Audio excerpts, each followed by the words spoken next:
Okay, so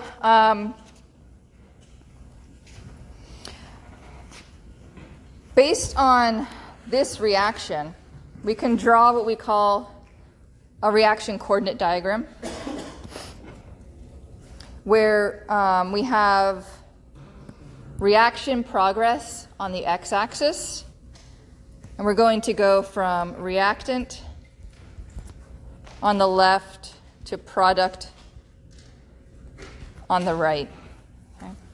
And on our y-axis is potential energy. Okay? So sort of arbitrarily, we're assigning a value of the potential energy for our reactant. All right? But what we know is that in order to get to our activated complex, this molecule will need to bend, so someone must have experimentally determined that, and a bond needs to break. Okay, so in order to break a bond, what do we need to do? We need to put in energy. Okay? So energy is required to break this bond. Oh, here, giving you the answer here on it requires energy. Something very slippery is right here. So if I fall, you now know why. Okay?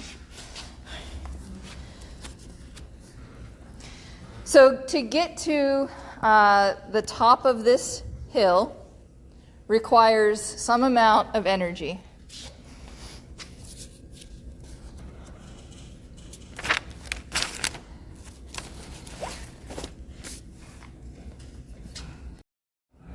All right. We're going to add on the second half of this graph. All right. Same axes, reaction progress on x, potential energy on y. In the previous slide, we left off at the top of the hill where we formed this activated complex. Okay. Then, once we head towards the products, so product down here, we need to add our N.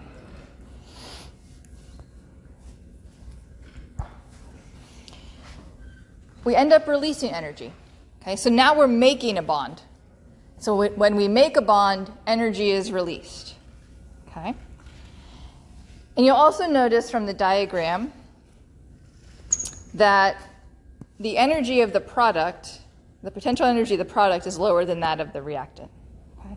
So there's where we're getting our change in energy, delta E. We will often be thinking about enthalpy instead of this potential energy, but for now we'll leave it here with potential energy because we want to think about activation energy. Okay? So the activation energy in the forward direction to go from this reactant to this product, the activation energy is given as where the reactant initially potential energy is to the top of the hill. Okay? So that's our activation energy. Once we go from activated complex or transition state to the product, what happens is we release energy. Okay? That bond is made, energy is released. Okay.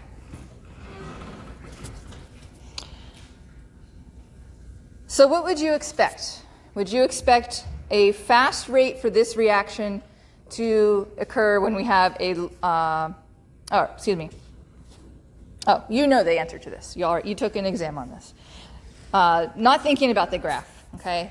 When we have a fast rate, does that correspond to a large value of the rate constant or a small value of the rate constant?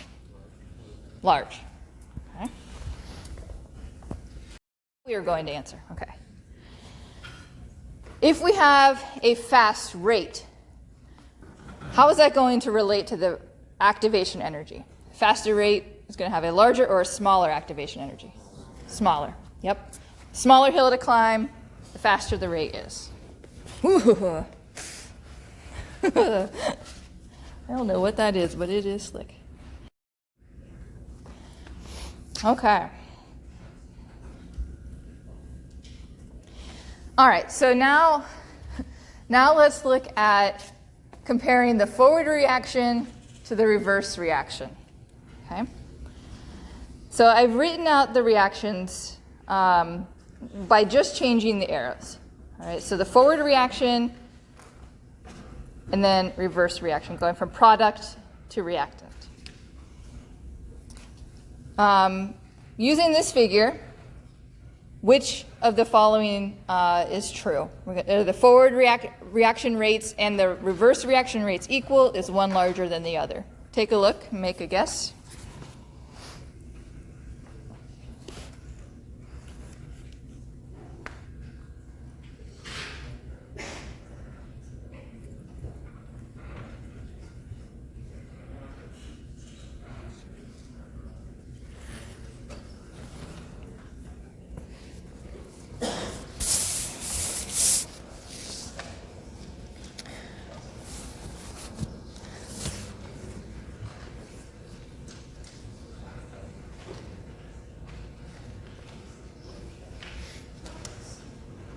So just looking at the activation energy, the activation for the forward reaction, is this amount, okay?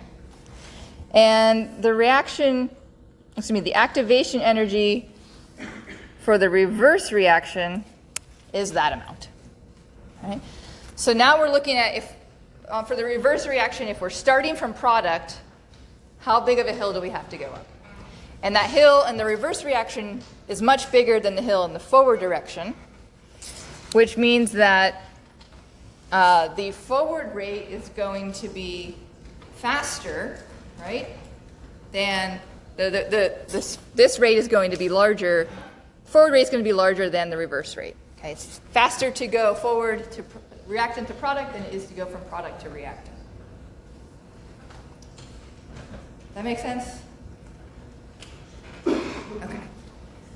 Questions on any of that? Yes? Can this statement be applied to other formulas, or is it just other reactions, or is it just... Like this figure can be applied to others, is that what you said? Yeah, like the reactant to the product is going to be greater than the reverse reaction, like the general statement.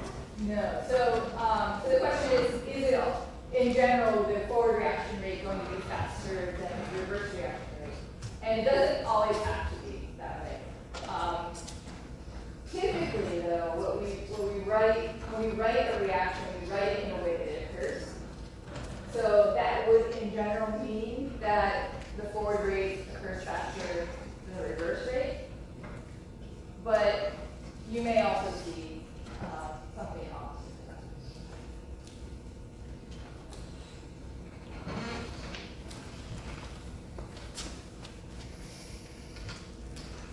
Okay.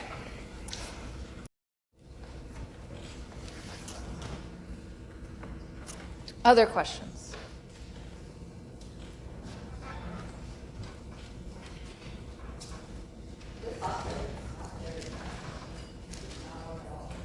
We're still getting while I'm thinking of this, I wanted to mention one thing. That we were very rushed right before the first midterm to get all of the content in. We are now going to be much more equal between the other classes in completing all of the material for the second midterm. So I am not rushing as much. I hope to not have to rush as much. I just wanted to let you know what that case was. It was just that first midterm was so hard to get everything done. Okay. So, all right. So let's take a look at this plot here on the left-hand side. So in this plot, we are looking at rate constant on our y-axis and temperature on the x-axis. Okay. And this is simply a replotting of the Arrhenius equation. Okay.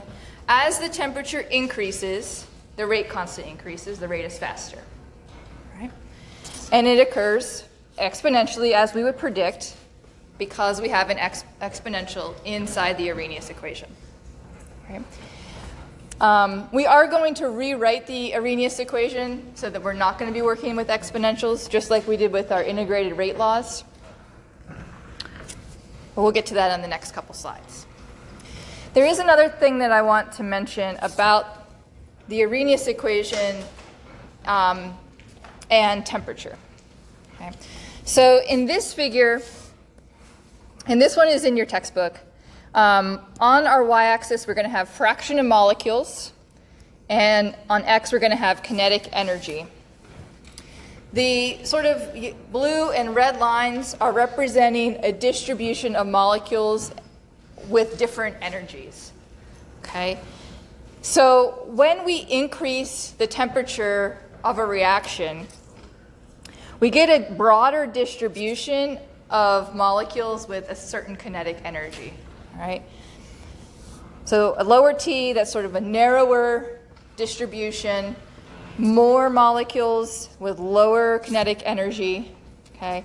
As we increase the temperature, we see a broadening. More molecules tend to have, well, they acquire more energy, and we see a larger fraction of molecules at a higher temperature. In this figure, if we draw a line or a dotted line here representing the minimum energy that's required to make a reaction occur, so that activation energy, and we take a look at the distribution under each of those red and blue curves, looking at that, the area under the blue is much smaller than the area under the red, so the area under the red would also include what's in the blue. And what that figure is trying to show you is that when you increase the temperature, the number of molecules with a certain activation energy, or with a certain amount of energy equal to the activation energy, increases. Okay? And then that is why the rate constant increases. Right? More molecules with greater energy, rate constant increases. So this is where the greatest temperature difference comes in, the greatest amount that temperature can. Okay.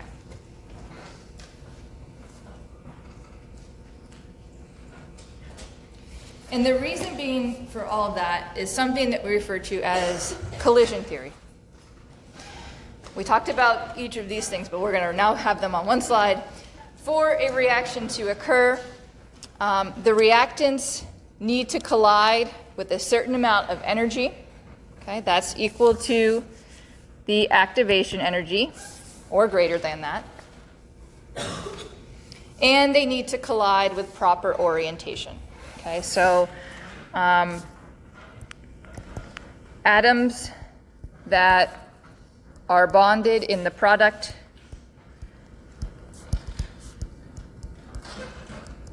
must collide.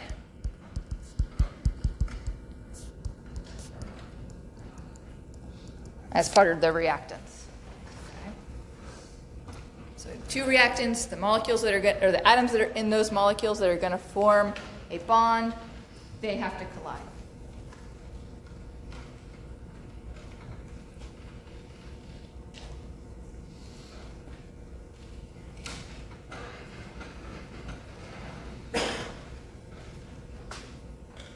Okay. Questions about any of this?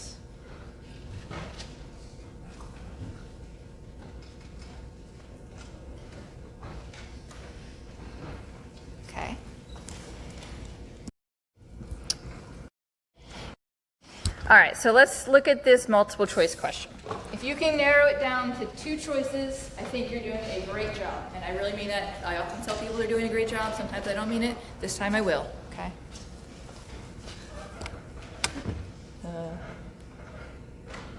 Feel free to talk to your neighbors.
All right, so let's talk about each of these things.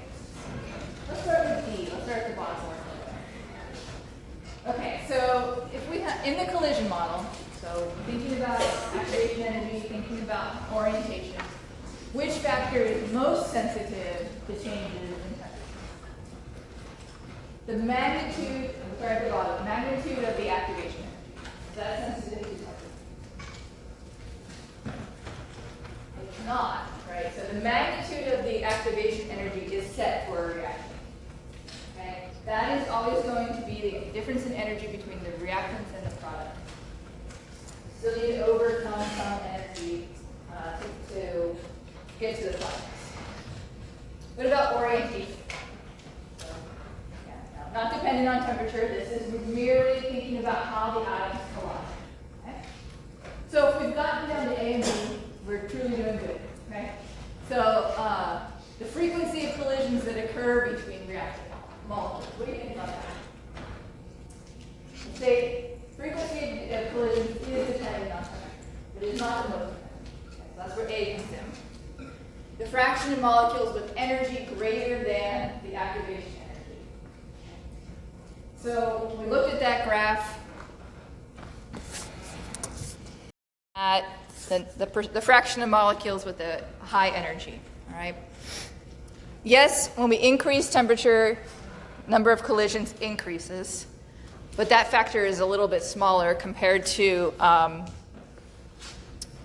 the energy of the molecules themselves. So we're going to have A here.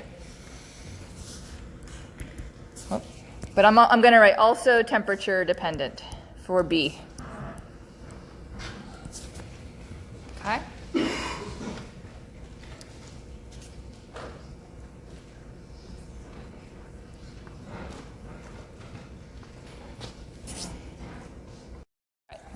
Next slide has a summary of all of the things. I'm not going to read that. You all can take that with you.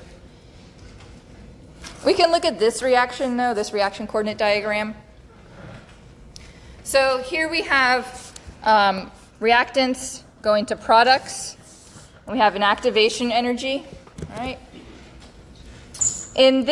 With this type of endothermic reaction, the activation energy for the reverse reaction is lower than that for the forward reaction. And so in this case, the rate going from products to reactants would be faster than going from reactants to products. Let's do our example.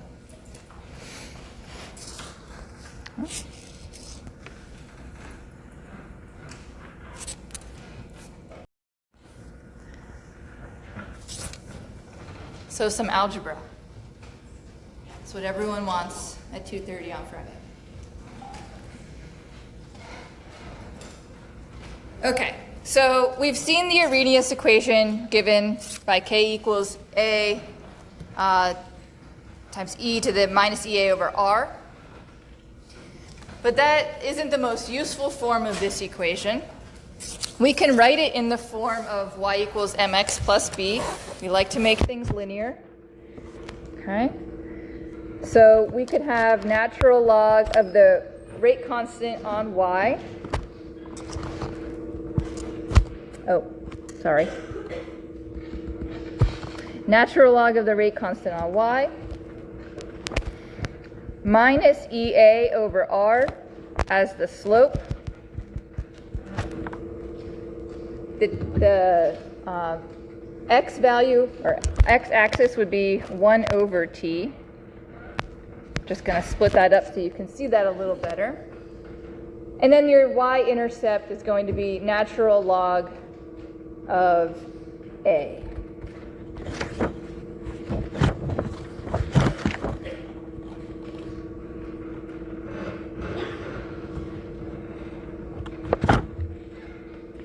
So if we rearrange our Arrhenius equation in the form of a line, we can then plot natural log of k versus 1 over t. From the slope of that line, we can determine the activation energy. Have you all done a kinetics lab, and have you done this? No, you might. I think we used to do one. I don't know if we still do. I haven't really looked that much, I guess, but If you are able to plot the natural log of the rate constant versus 1 over temperature, then you can determine the activation energy because you can calculate a slope. You know what R is. That's the gas constant. Okay. So that's kind of a neat way. So the other thing to think about, we never actually measure a rate constant, but we do measure a rate. We know that rate constant and rate are proportional, right?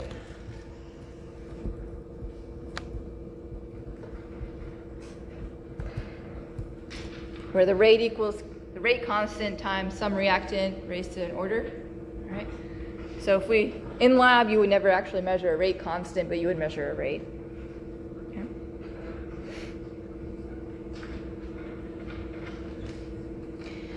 Now, one other thing that we'd like to do with the Arrhenius is turn it into what we refer to as the two-point Arrhenius equation.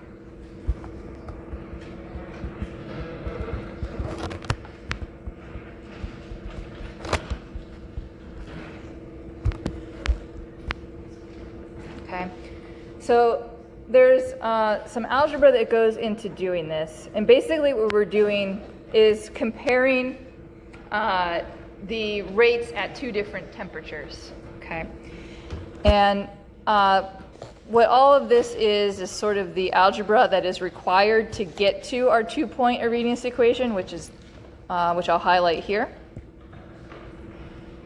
Okay, you don't need to know how to derive it, but it is given there. So with the two-point Arrhenius equation, you need to know a rate constant and a temperature for one, that's like your 1 point, and then you can calculate the temperature or the rate constant for another data point. Okay? You need to know 3 of the 4 things. We will do an example on the next slide, but I want to talk about how easy this equation is to make mistakes in. Okay, this is you will certainly be doing problems using this two-point Arrhenius equation, and this is super easy to make like really silly errors. All right, so let's point out a few of these. K1, so rate constant 1 and temperature 1 have to go together. So if you know the rate constant at 298 K, those two are both K1 and T1 respectively. And let's say you want to determine the rate constant at 350 K. So you want to determine K2 at T2. Okay? That's the type of problem this is used for. But you have to make sure that those aren't mixed up. Easy to make that mistake. The activation energy, EA, needs to be in joules. And that's because R is 8.314 joules per mole Kelvin, which gets me to the last one, which is that temperature needs to be in Kelvin. Okay, that's an easy one. You can't put Celsius in here, it will not work. And then there's often some algebra that gets a little tricky here. You need to do 1 over T minus 1 over T, 1 over T2 minus 1 over T1, all of that first, then EA and R. Okay, so remember your algebra rules. But yeah, those are the things you need to remember for this equation.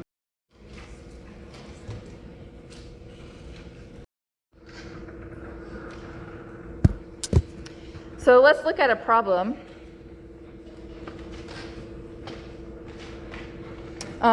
We have a reaction at, a reaction is studied at different temperatures and the rate constant K is calculated. The rate increases as the temperature increases. And that is to say that the rate doubles when the temperature is increased from 20 degrees C to 60 degrees C. What is the activation energy?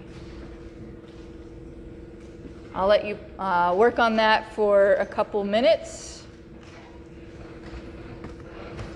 And then we'll do it together.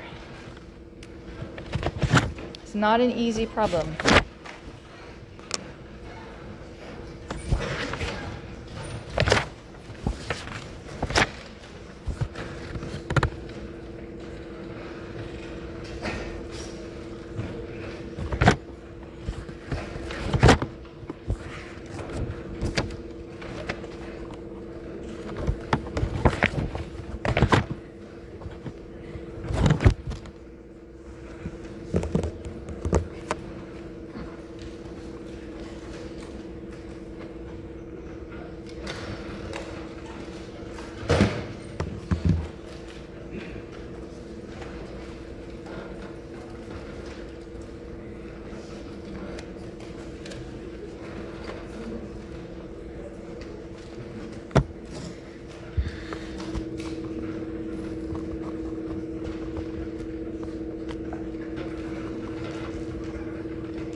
All right.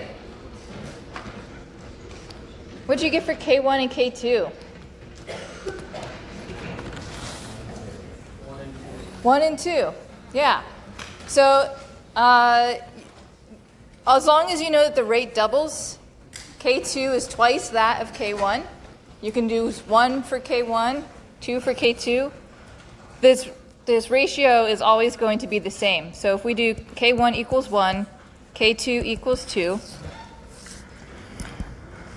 T2 is going to be 333.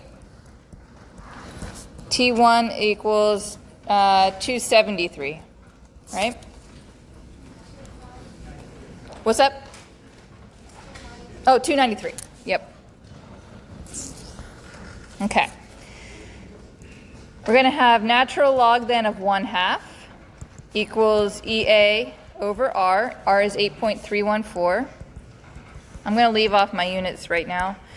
1 over T2 is 1 over 333 minus 1 over 293.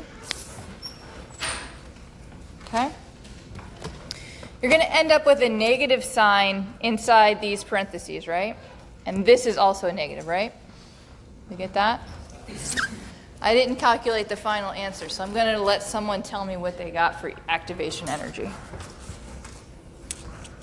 And we'll see. Who's brave enough to tell me? Yeah. I don't know if it's right, but I got 14,000. 14,000? Can we confirm? Okay, great. 14,000 joules. Okay. Questions on that?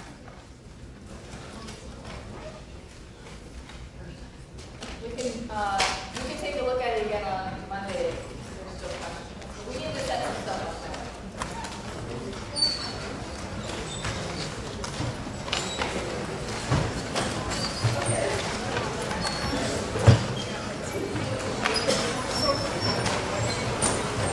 Alright, so inside this water jug, we have ethanol.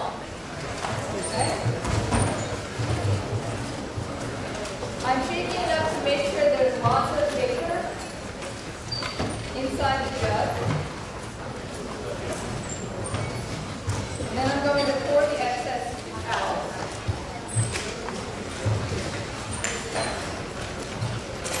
Onto the top plate.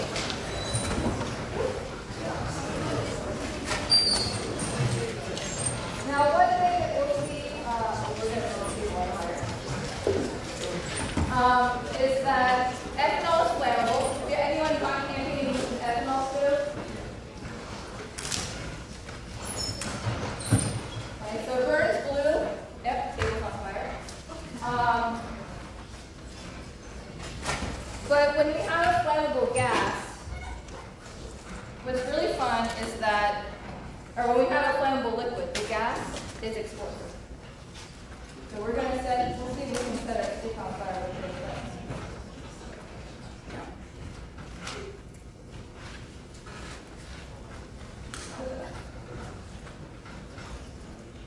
All right, I also haven't done this before, and I'm a little nervous. Are we ready?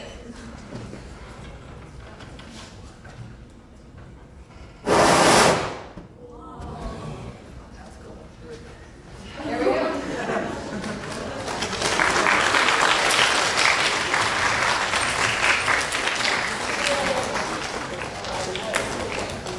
I hope you all have a really nice weekend.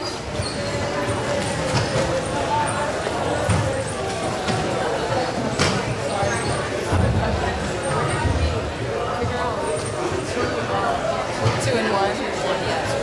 So just because the rate is double, so no matter what, if we were to say, if you had an actual double rate, and you know the one is doubled, it's always going to end up with 1 over 2. So even if we were given the rate is 100, and then for K1 and then 200 for K2. Okay, still the same ratio. I'm just like confused as where we got like 333. Oh, I'm sorry. Yeah. That's, I'm so sorry. I thought you were great. Okay, so that's 60 plus 273. Okay. Yep, in Kelvin. Yep. Thank you. Yep. Okay, You too. I'm Jack. Reminder, please upload today's video to YouTube.